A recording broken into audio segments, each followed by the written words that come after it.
If you are living in poverty on the struggle bus, trucking it on that choo-choo struggle train every day, don't have kids. Don't have kids, okay? Because they're probably going to end up in prison, and I can say that because I was there and I saw what happens and who's there. Why on God's earth would you willingly bring a child into misery just to ride the struggle bus with you? Like, that is crazy to me. Y'all are selfish as hell. I saw it in prison. I saw the results of couples and women in poverty going out there and popping out all these kiddos. And I saw your kiddos in prison because I was in there with them. And when we got out, I was able to make a life for myself as to where they went back to prison. And it's because you decided to have them and give them shit for a chance. It's very likely that if you grew up in poverty, your parents grew up in poverty as well and had you in poverty. And it's just a generational ass curse that's going to continue on and on and on until somebody's smart enough to break it. If you think that you having your child in poverty and saying, oh, well, but I'm going to love them and that's going to be enough, it's not, okay? Love does not equal opportunities. Love does not equal food on the table, a good education, and a good core friend group is going to influence the hell out of them. No, love does not do that. Love may give them a warm, safe, fuzzy feeling when they're in the house for the moments that they're around you. But all those other hours of the day, baby, the area you live in, the school they go to, their core group of friends, all that is going to determine and dictate and influence their decision making and their path. So if you want the trajectory of their life to be straight struggle bus, then keep on having children in poverty. Okay? I stand on what I said. Do better. So, again, if you're living in poverty, you should not be having children. Just a reminder, folks, if you can't feed them, don't breed them. Government ain't your baby. Just a reminder, folks, that's eugenics. It isn't. I wish people would stop equating encouraging better decision-making going forward with wanting to eliminate or having disdain for people in this circumstance today. If you are not financially stable, you should not be having children. And honestly, that seems like the most common sense, lukewarm, hot take one could foster. But alas, here we are. It isn't about deserving a family. The word deserving shouldn't even be used. We're talking about bringing a life into the world. And if we do want to use the word deserving, use it in the context of, do you think children deserve to wonder where their next meal is going to come from? To wonder if their lights will be turned on, to wonder if they'll have clothes that fit, to wonder if they'll be able to participate in leisurely activities that all kids should experience, like school field trips and vacations and new toys. I also want to add, you by no means need to be rich to be financially stable. A two-parent household of 9-to-5ers can be financially secure. And again, this isn't to say you can't have a good childhood if you're poor. This isn't to say if you currently have kids and you aren't financially stable, you're a bad person. It's simply saying you have the ability to choose if you're going to make a baby. Don't do so unless you're able to care for it. Every time I come on this app and I talk about the expense of children, people be like, oh, let people be fruitful, make people live them life. But this is it, right? Our young girls that are coming up, they need to know what motherhood actually is. Like, I'm very grateful to be a mom. I am honored to be a mom to my daughter. And if I didn't have the luxury to be like, I'm going to drop my daughter off at a babysitter because I can afford it, so I could have a day to myself, is very important. Not a lot of people have the help. Not a lot of people have the village, and some people have to pay for that village. So what happens when you cannot pay for that village? And again, kids are very expensive. Come on to buying stuff for them. But also, imagine, you have to deal with motherhood itself, right? Kids can be overwhelming, overstimulating, right? Imagine you're dealing with all of that and you're broke on top of that. And I'm come out. Tell me, I know money come out. You're dealing with every other thing that comes with being a mom and being broke on top of it too. That not make no sense. Cause guess what? When the mom gets overstimulated, right, and she is overwhelmed and everything that is over, who is she gonna take out these problems on?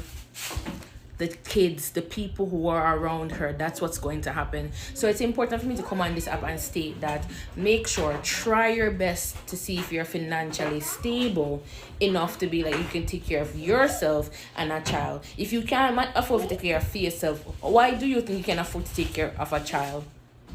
That me want know. So I will never stop coming on this app and share what it actually like to be a mom. And again, not a lot of people have the village, and some people have to pay for the village. So again, if you don't have the village, you cannot afford to pay the village, and just you one. Or it really go. And I'm gonna make the mother out. Poor people shouldn't actively try for kids. Oh my god, why would you say that? Do you think only rich people deserve to have kids or middle class? Like, that's unfair. If you ain't got no money, and your boyfriend ain't got no money, and y'all both are splitting a pack of ramen noodles, why would you have a child? But you can still have a good childhood poor. I was poor. Don't tell me my life, bitch. Hi guys, welcome back to my YouTube channel. Thank you so much for clicking. Kindly subscribe to this beautiful channel. So in today's video, we'll be talking about a very sensitive topic, but very important. Why people struggling financially should not consider to have children, okay, until they are in better financial position. This is not to shame anyone, but to bring awareness to the long-term effect of poverty on children, families, and society as a whole. Okay, so this is very important. Okay, it's really important because to have these discussions where we're going to explore these why you should not do that. You need to rethink having children until they are more financially stable. This is not about criticizing people for their life choices, but about shedding light on the realities of what it means to raise a child without inadequate financial resources. Raising a child is expensive. From the moment a child is born, there are costs that add up quickly: diapers, baby food, clothing, childcare, healthcare, and education. In fact, a study by USA shows that it's very expensive to raise a child in the USA, and that doesn't even include college. For families already struggling to make ends meet, this can mean even deeper financial stress and potential a sake of poverty that is hard to escape. If you are living paycheck to paycheck or relying on government assistance, adding a child into the equation might make even more challenging to provide the basic necessity. The reality is that children need stability, not just love and care, but also safe home, access to good education, and healthcare. These things often come with a financial cost that people need to think about. Children born into poverty often face a host of disadvantages. Studies have shown that children from low-income families are more likely to experience food insecurity, poor housing conditions, and a lack of access to quality healthcare and education. These disadvantages don't just affect their childhood, but can have long-term consequences for their future. When parents struggle financially, it's often hard to provide the resources needed for a child's intellectual and emotional development. They may not be able to afford other things, tutoring, or even enough nutrition food. These children are more likely to struggle in school, experience health problems, and face difficulties breaking out of the poverty cycle when they become adults. This is a reality that people need to consider. By waiting until you are more financially stable to have children, you are not just doing it for your own peace of mind, but you're giving your future children a better shot at a successful, fulfilling life. Another point to consider is the emotional and mental toll that financial stress can have on parents.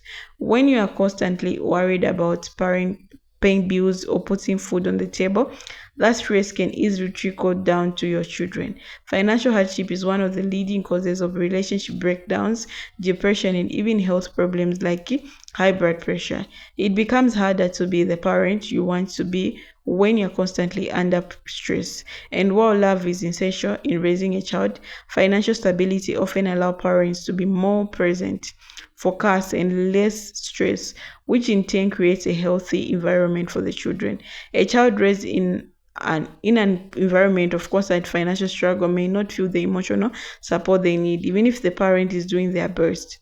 One of the most important reasons to think twice before having children while struggling financially is the chance to break the cycle of poverty. Children born into poor families are more likely to remain in poverty throughout their lives. This is not because they lack potential or intelligence, but because they don't have the same opportunities as children from wealthier families. They face an uphill battle in terms of education, healthy, and even social mobility. By waiting until you are financially ready, you are giving yourself the opportunity to build a strong foundation for your future children. This could mean better education opportunities, healthy living conditions, and a more secure, less stressful environment. Breaking the cycle of poverty starts with making intentional decisions about when you how to bring the children into the world. Family planning and birth control are crucial elements of this discussion. It's important for people to understand that having children is a choice, and it's okay to delay the choice until you're in a better financial position. There is no rush to have children, and the idea that you need to have children by a certain age or milestone is outdated. It's better to have few children you can fully support than to have multiple children and struggle to meet their basic needs. Many resources like free or low-cost birth control, counseling, and family planning services are available. This can help individuals and couples to make informed decisions about when to have children. It's about being responsible not only for your own life but also for the lives of the children you may bring into the world. So to wrap up this commentary, is not about judging anyone life choices. It's about encouraging people to think carefully before having children, especially if they are struggling financially. By being more intentional and financially prepared, you're setting up a better future, not only for yourself, but for your children too. Having children is a beautiful thing, but it comes with serious responsibility. Ensuring that you're in a stable place financially will make the journey of parenthood more fulfilling and less stressful. Let's aim for responsible decisions that create better opportunities for the next generation. So guys, thank you so much for watching. If you found this video helpful and thoughtful, please make sure you like and subscribe and leave a comment. I love to hear your thoughts. Until next time, take care of yourself. Bye bye.